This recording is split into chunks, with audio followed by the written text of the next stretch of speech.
Hello and welcome to day 2 of Master Online Workshops. Today we're talking about easily transition from offline to online workshops and getting your tech right. Now, some of the content in today's lesson is a little bit technical, but we talk about the equipment that you require to get online from offline as quickly as possible. Hello and welcome to day 2 of Master Online Workshops. I'm Rose Davidson from doesbiz.com. Today we're looking at easily transition from offline to online workshops and getting the tech right. There is some technical information in here, but it is important that you are aware of it. So let's get started. Streaming setup for beginners. What do you need to be able to stream live video? Surprisingly little, as an average smartphone contains a complete streaming setup in terms of hardware, and even most of the software you'd need. Plus, the websites that allow you to stream live video usually have apps that let you stream to them directly from your smartphone. The fastest and easiest way to live stream isn't always the best though. In some cases, there might even be a significant requirement for streaming via a smartphone, as using the app to stream from a smartphone becomes difficult or even impossible. For example, you can't use the YouTube smartphone app for live streaming unless you have at least 1,000 subscribers. Smartphones are, without doubt, convenient. In some situations, they are even dispensable for live streaming. For example, if you're broadcasting from an event or a situation you're witnessing, and even to stream smartphone games. For the most part, however, the drawbacks of streaming via a smartphone are significant. People who take video streaming seriously need to have serious streaming setups. At the very least, they will use the best gear they can get their hands on.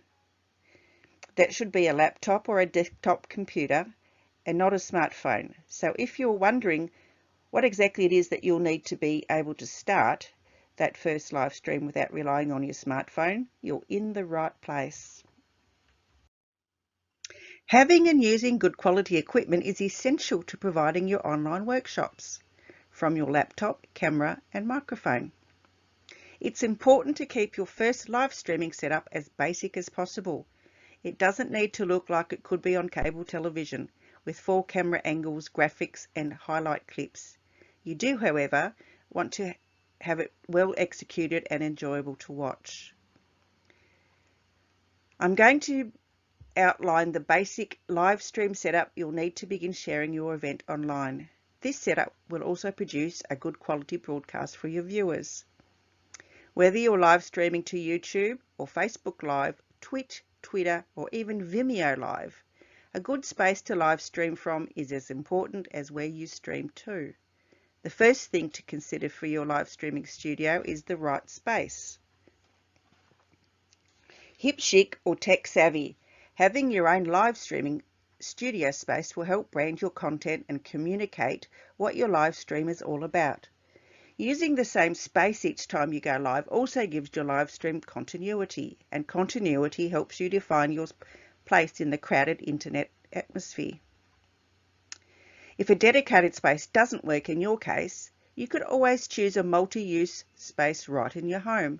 Transform a desk in a spare room into a news anchor desk, or your living room in an interview space. Even a kitchen counter can transform into a live streaming studio set.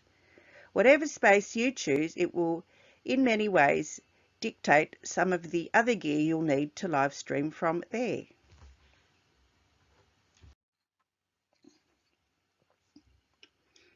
This is the simplest possible way to look at a live studio streaming setup. Live video streaming doesn't have to follow a narrow path or a pattern. You can have plenty of different goals for your streams, from driving sales to socializing with like-minded people. You can use different kinds of content to achieve your goals. You can also choose the platform or social network that will help you reach your audience the best. Streaming is a creative endeavour after all. It allows a certain degree of freedom. However, Whatever type of content you create for whatever reasons and whatever platform or network you stream it on, the streaming setup should remain pretty much the same. It contains the very basic things you need to be able to stream at all: a source of video or audio content, a device that will transform the content into the appropriate format, which is an encoder, which I don't use a separate one, and I'll explain about encoders later, an internet connection to transfer the stream, and a streaming website or a platform where people can watch your stream.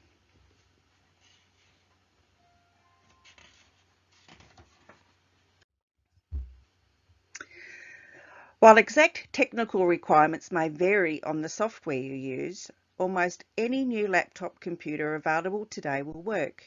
Look for something with an Intel i7 CPU, which is at least 7 gigabytes of RAM, a solid-state hard drive, and as many USB ports as possible.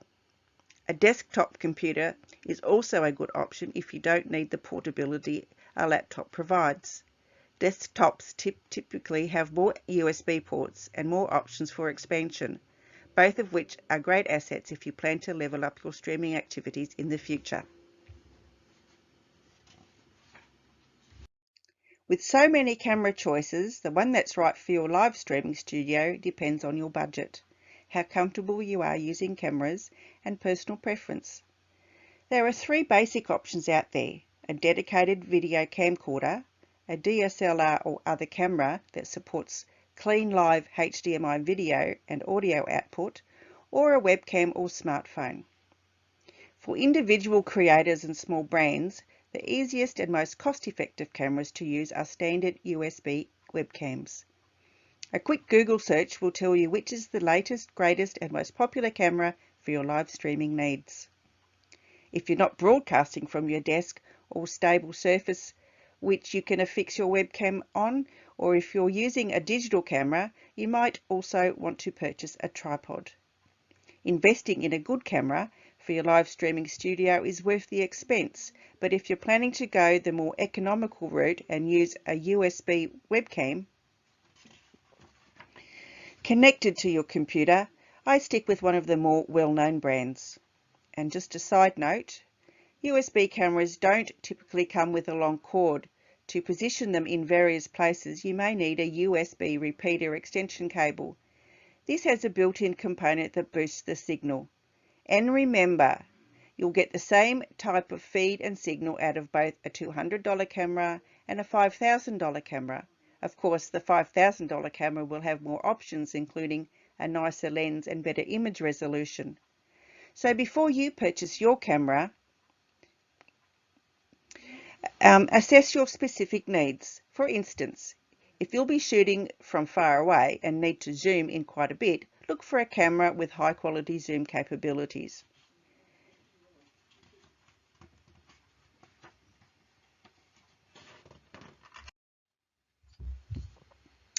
Audio quality is one of the most important and most overlooked items in live streaming. Depending on your budget and streaming setup, there are a few different options to capture audio correctly. There are a couple of things that can serve as a source of the audio and video data for your stream.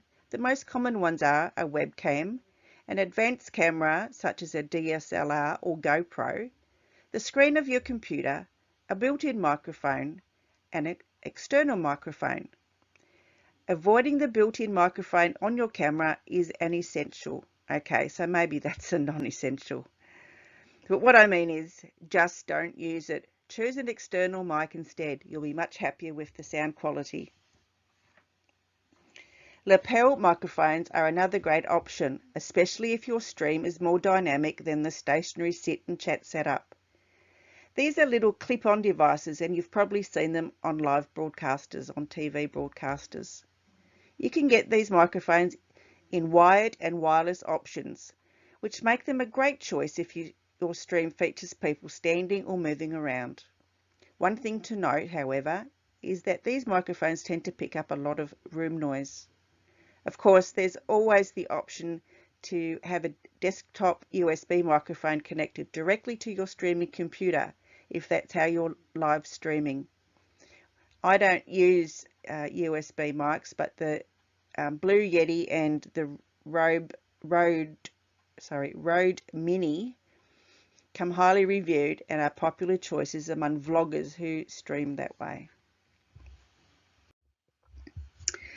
Does your live streaming studio space have good natural light, or is it in a windowless room? Lighting your subject well is important, and if you're the host, you'll want to look good. Even if your live streaming studio space has a lot of natural daylight, you'll still need to invest in some lighting gear. You can always use more lights in your studio, but starting off with a good key light and some filling light will definitely yield immediate results for a better looking live stream. So lights are definitely essential to a live streaming studio.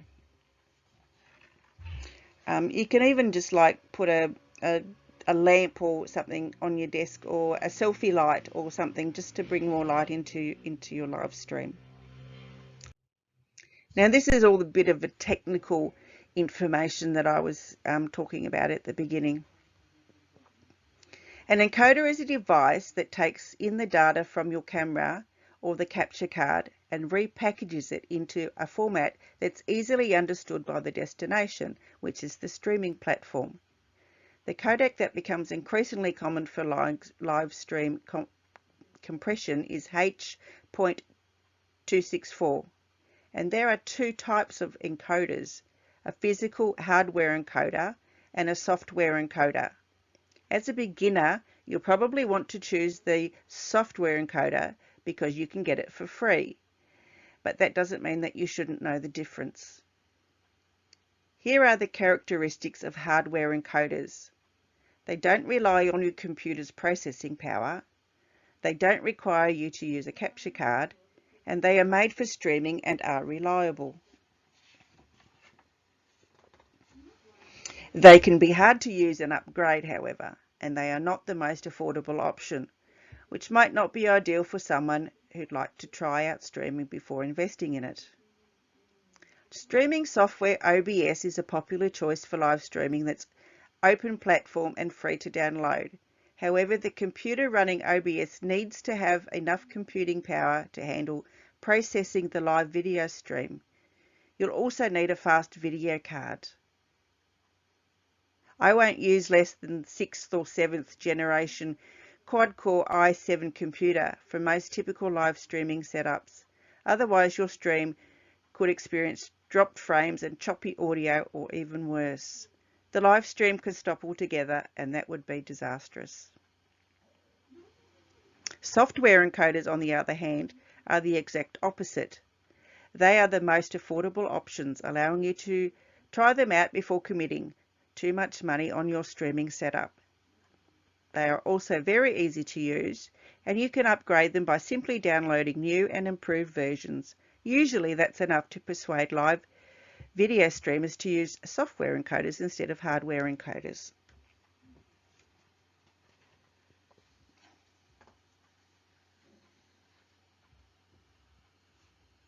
There are a variety of software encoders you can choose. The two that people seem to use most often are OBS Studio and Streamlabs OBS. The latter is a slicker version of the former, and it's generally considered to be more user-friendly. Whichever you choose, however, you won't make a mistake. If you know which platforms you are streaming to, OBS can configure itself to deliver the best quality of video your computer can produce for that platform. While the auto configure features work reasonably well, especially for a beginner, you should understand at least the most important settings you can configure. They are resolution, and this is the size of the frame of the video you are encoding. It affects how much information the encoder needs to process, which affects the quality of the encoding process and the whole stream. In general, you should set it up at 720p or 1080p. And then there's the frame rate, and that's the number of images or frames displayed per second. 24 frames per second should be the lowest frame rate you use. 30 frames per second is the standard, and 60 frames per second is great if you have a computer that can handle the workload. and then there's bit rate. And this is the rate at which you'll be uploading data to the streaming platform or service. The bit rate has a direct correlation with the quality of your video. Increasing the resolution and the frame rate will also increase the bit rate. Now that was a lot of technical information, so hopefully you understood all of that. If not, the information's in the slides that you will download later. Then there's the connection.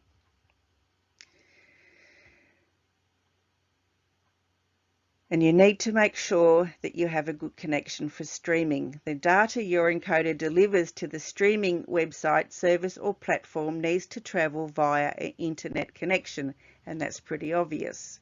The encoder is effectively uploading data in real time as it's being encoded.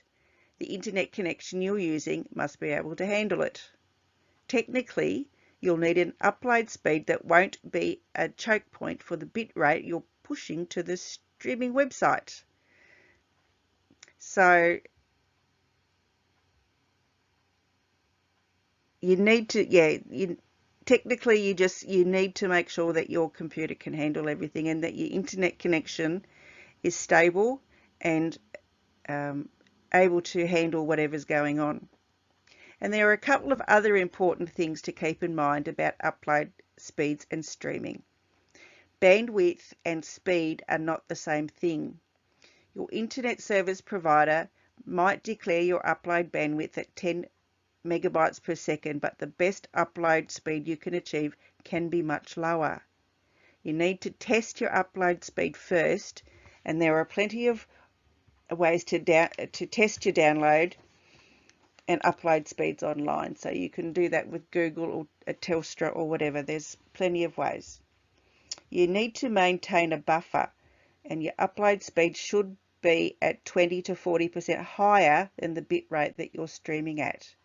And then you need to think about stability. Do your best to ensure a stable connection and use a cable to connect directly to the modem. Disconnect the devices that might use up the upload speed. I hope that all made sense, and there's more information on this in the booklet. So talk about software and streaming now. The software is where the magic really happens.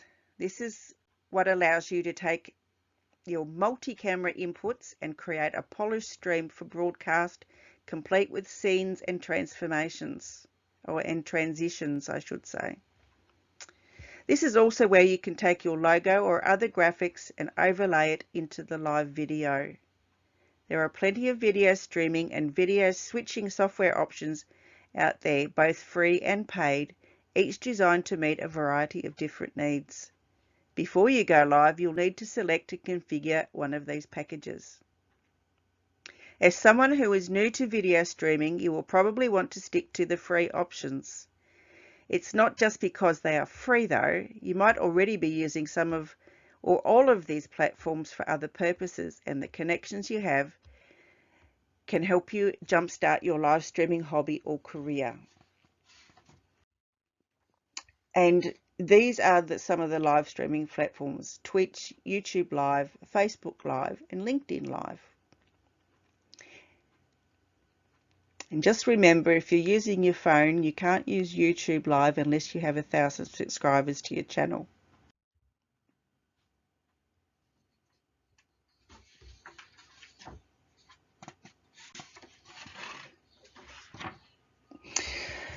So lastly, other than some bits and bobs like cables, power bars, stands and a set of headphones, I hope the list of live streaming studio essentials helps you sort through the quagmire of gear so you can start your internet career as the best next thing on the web.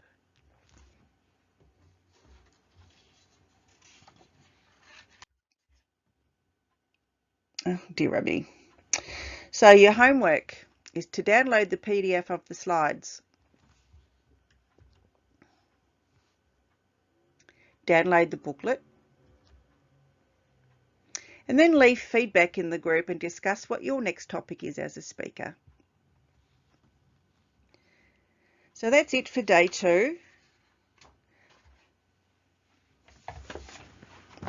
Don't forget to leave your homework under the unit in the comments.